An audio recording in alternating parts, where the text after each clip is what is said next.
Hello friends, welcome to my new channel. আমি শ্রী। তোমরা কেমন আছো? আশা করি তোমরা সকলেই খুব ভালো আছো, আর আমিও খুব ভালো আছি। আর আজ আমি চলে এসেছি একটা নতুন ব্লগ নিয়ে তোমাদের সাথে গল্প করতে। আর এমন দিনে ব্লগ করব না তা কি হয়?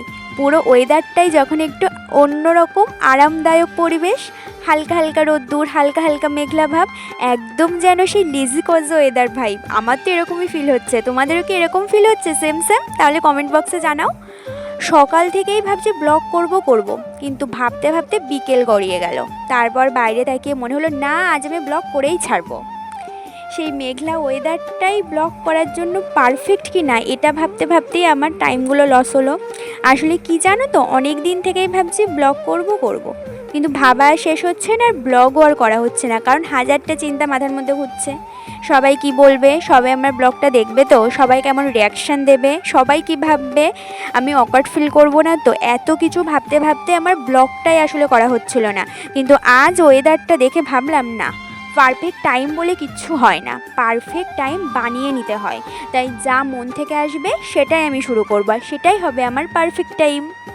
তাই ভাবলাম আজ তোমাদের সাথে একটু গল্প করব, এক সাধারণভাবে, যেখানে কোনো প্ল্যান থাকবে না, কোনো টপিক থাকবে না। আজকের দিনটার ভাইবটাই শুধু তোমাদের সাথে শেয়ার করব, যেন তোমরা আমার ব্লগটার সাথে নিজেদেরকে রিলেট করতে পারো। শুধু এটুকুই চাওয়া। আর দেখি ধীরে ধীরে কোথায় যাওয়া যায় এই ব্লগ জার্নিটা নিয়ে। জানো তো, জানলার ধারে এই পরিবেশে বসে থাকার মজাটাই আলাদা। তোমরাও কি এমন ফিল করো? আর সঙ্গে যদি একটুখানি মিউজিক হয়, সত্যি দারুণ লাগছে আজকে ওয়েদারটা। ভাবলাম শুরুটা হোক একদম সহজভাবে, যেমন আমি আছি তেমনভাবেই। কোনো বড় সেট আপ নয়, কোনো প্ল্যান না, শুধু আমি আর তোমরা জানিও কেমন লাগলো।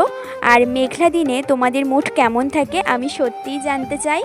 আর হয়তো তোমাদের কথাই আমার পরের ব্লগের ইন্সপিরেশান হবে। এত কথা বলতে বলতেই দেখো ঝমঝম করে বৃষ্টি চলে এসেছে। আর সত্যি এই বৃষ্টিতে না মনটা একটু অন্যরকম লাগছে। তোমাদেরও কি ভালো লাগছে মনটা? আর বাইরের পরিবেশটা জাস্ট দেখো, একটু আগের থেকে বৃষ্টিটা কমেছে, মানে একটু টিপটিপ করে বৃষ্টি হচ্ছে, কিন্তু গাছপালাটাই না একটু অন্যরকম পরিবেশ সৃষ্টি করে দিয়েছে। এত গরম ছিল, তার মধ্যে একটু যেন আরাম পাচ্ছে সবাই, তাই না? গাছগুলোও যেন একটু স্বস্তি বোধ করেছে। তো তাহলে দেখা হবে পরের ব্লগে। ভালো থেকো, সুস্থ থেকো। আজ এই পর্যন্ত। আর আমি খুব তাড়াতাড়ি নেক্সট ব্লগ নিয়ে চলে এসেছি, তোমরা সঙ্গে থেকো। টাটা।